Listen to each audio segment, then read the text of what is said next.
नमस्कार। पेरेंटिंग में ना दो सवाल ऐसे हैं जो लगभग हर किसी को परेशान करते हैं। पहला, मेरा बच्चा ठीक से सोता क्यों नहीं? और दूसरा, क्या वो दिन भर में काफी खेलकूद रहा है? आज हम इन्हीं मुश्किल सवालों के जवाब ढूंढेंगे, वो भी सीधे इंडियन एकेडमी ऑफ पीडियाट्रिक्स की गाइडलाइन से, ताकि हम सब अपने बच्चों के लिए नींद और खेल का वो परफेक्ट बैलेंस बना सकें। तो सबसे बड़ा सवाल यही है, आज की इस बिजी दुनिया में क्या हम अपने बच्चों के आराम और उनके खेलने कूदने के बीच वो सही वाला बैलेंस बना पा रहे हैं? ये एक ऐसा सवाल है जिस पर हम सबको एक पल रुककर सोचने की जरूरत है। तो चलिए फटाफट देखते हैं कि आज हम क्या क्या कवर करने वाले हैं। सबसे पहले नींद के पीछे का साइंस समझेंगे, फिर पेरेंट्स के लिए कुछ काम की टिप्स, नींद में आने वाली कुछ अजीब दिक्कतों पर भी बात करेंगे, और फिर जानेंगे कि मूवमेंट यानी खेलकूद में कितनी ताकत है और ये हर बच्चे के लिए क्यों जरूरी है। तो चलिए शुरुआत करते हैं नींद के साइंस से। आखिर नींद इतनी जरूरी क्यों है? देखिए, ये सिर्फ बॉडी को रेस्ट देना नहीं है। असल में ये बच्चों की अच्छी हेल्थ और डेवलपमेंट की, आप कह सकते हैं, सबसे मजबूत नींव है। सोना मतलब सिर्फ आंखें बंद कर लेना नहीं होता, ये एक बहुत ही एक्टिव और डायनामिक प्रोसेस है। इस दौरान बॉडी एनर्जी बचाती है, खुद को हील करती है और सबसे जरूरी फिजिकल ग्रोथ पर फोकस करती है। नींद के ना दो मेन स्टेज होते हैं। एक होती है नॉन आरईएम स्लीप, जिसमें बॉडी ग्रो करती है, और दूसरी है आरईएम स्लीप, मतलब सपनों वाली नींद, जो दिमाग के डेवलपमेंट और सीखने के लिए बहुत जरूरी है।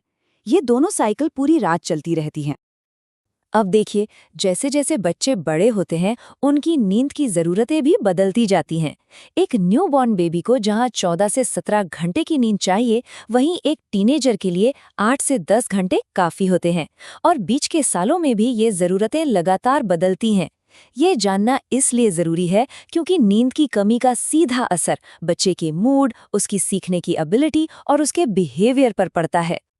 ठीक है, तो अब हम ये तो समझ गए कि नींद क्यों और कितनी जरूरी है, पर सवाल ये है कि इसे बेहतर कैसे बनाया जाए। तो चलिए अब कुछ प्रैक्टिकल, एक्सपर्ट अप्रूव्ड तरीकों पर नजर डालते हैं जो हर पेरेंट के काम आ सकते हैं।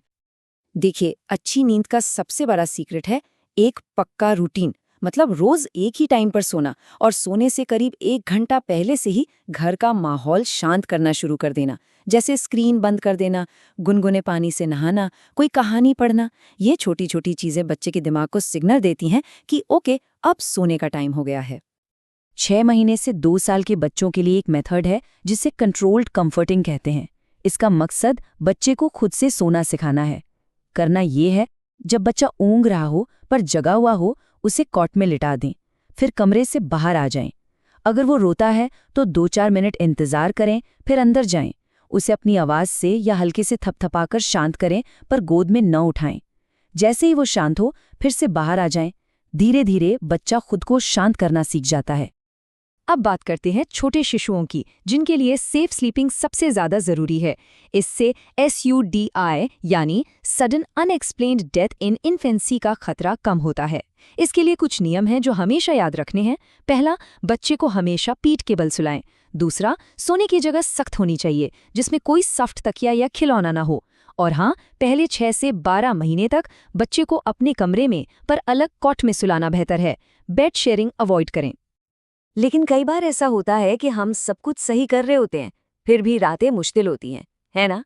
तो चलिए अब नींद से जुड़ी कुछ आम लेकिन परेशान करने वाली दिक्कतों को समझते हैं।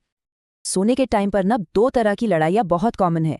एक है स्लीप ऑन सेट एसोसिएशन। इसका मतलब है जब बच्चे को सोने के लिए किसी खास चीज की आदत पड़ जाती है, जैसे पेरेंट का साथ या फिर टीवी। और दूसरी है लिमिट सेटिंग डिसऑर्डर, जब बच्चा सोने के टाइम को टालने के लिए बार बार बहाने बनाता है। इसे कर्टन कॉल्स भी कहते हैं, जैसे एक ग्लास पानी और एक कहानी और। तो इन कर्टन कॉल से निपटने का एक बड़ा मजेदार तरीका है बेड टाइम पास। आप बच्चे को सोने से पहले एक पास दे सकते हैं। इस पास को वो रात में सिर्फ एक बार अपनी किसी एक रिक्वेस्ट के लिए यूज कर सकता है। एक बार पास यूज हो गया तो बस उसके बाद उसे अपने कमरे में ही रहना होगा। ये तरीका बच्चे को लिमिट्स समझने में मदद करता है। अक्सर लोग नाइट टेरर और बुरे सपनों में कंफ्यूज हो जाते हैं, पर दोनों में फर्क है। नाइट टेरर गहरी नींद में यानी रात के पहले हिस्से में होता है। इसमें बच्चा बहुत डरा हुआ लगता है, पर असल में वो सो रहा होता है और सुबह उसे कुछ भी याद नहीं रहता। वहीं बुरे सपने रात के दूसरे हिस्से में आते हैं, जिनसे बच्चा जाग जाता है और डरा हुआ होता है। दोनों ही केस में उसे जगाएं नहीं, बस प्यार से और सुरक्षा का एहसास दिलाएं। अच्छा, एक अच्छी नींद की तैयारी सिर्फ रात में नहीं होती, बल्कि दिन में ही शुरू हो जाती है, और उसका सबसे जरूरी हिस्सा है मूवमेंट, यानी फिजिकल एक्टिविटी। ये अच्छी सेहत का दूसरा सबसे मजबूत पिलर है। और यहीं पर एक चौंकाने वाली बात सामने आती है। गाइडलाइंस कहती हैं कि 5 साल से छोटे बच्चों को एक बार में 1 घंटे से ज्यादा लगातार बैठे नहीं रहना चाहिए। सोचिए, ये हमें याद दिलाता है कि आज के स्क्रीन टाइम वाले जमाने में बच्चों को एक्टिव रखना कितना बड़ा चैलेंज है। फिजिकल एक्टिविटी के फायदे इतने हैं कि गिनते गिनते थक जाएं। ये सिर्फ दिल, फेफड़े और हड्डियों को मजबूत नहीं करती, ये बच्चे का कंसंट्रेशन, मेमोरी और सेल्फ एस्टीम भी बढ़ाती है। ये सोशल स्किल्स को बेहतर करती है और आगे चलकर डायबिटीज जैसी बीमारियों का खतरा भी कम करती है। सच कहें तो ये शरीर और दिमाग दोनों के लिए एक सुपर टॉनिक है। तो सवाल है, बच्चों को कितना एक्टिव होना चाहिए? बहुत छोटे बच्चों के लिए दिन में कम से कम 30 मिनट का टमी टाइम जरूरी है। 1 से 5 साल के बच्चों के लिए दिन में कुल मिलाकर 3 घंटे की एक्टिविटी होनी चाहिए, जिसमें दौड़ना, कूदना सब शामिल है।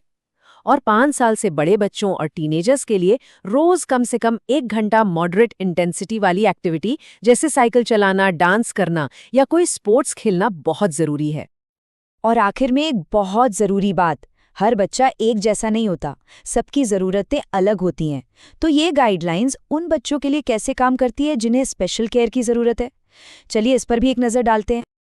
देखिए, स्पेशल नीड्स वाले बच्चों के लिए एक्टिविटी उतनी ही ज़रूरी है, बस तरीका थोड़ा बदलना पड़ सकता है। जैसे ADHD वाले बच्चों के लिए मार्शल आर्ट्स या योगा कंसंट्रेशन बढ़ाने में मदद कर सकता है।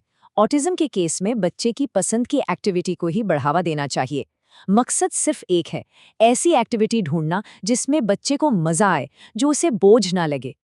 तो कुल मिलाकर आज की बातचीत का सार ये है कि नींद, आराम और खेलकूद, ये 3 अलग-अलग चीजें नहीं हैं, ये सब एक दूसरे से जुड़े हुए हैं।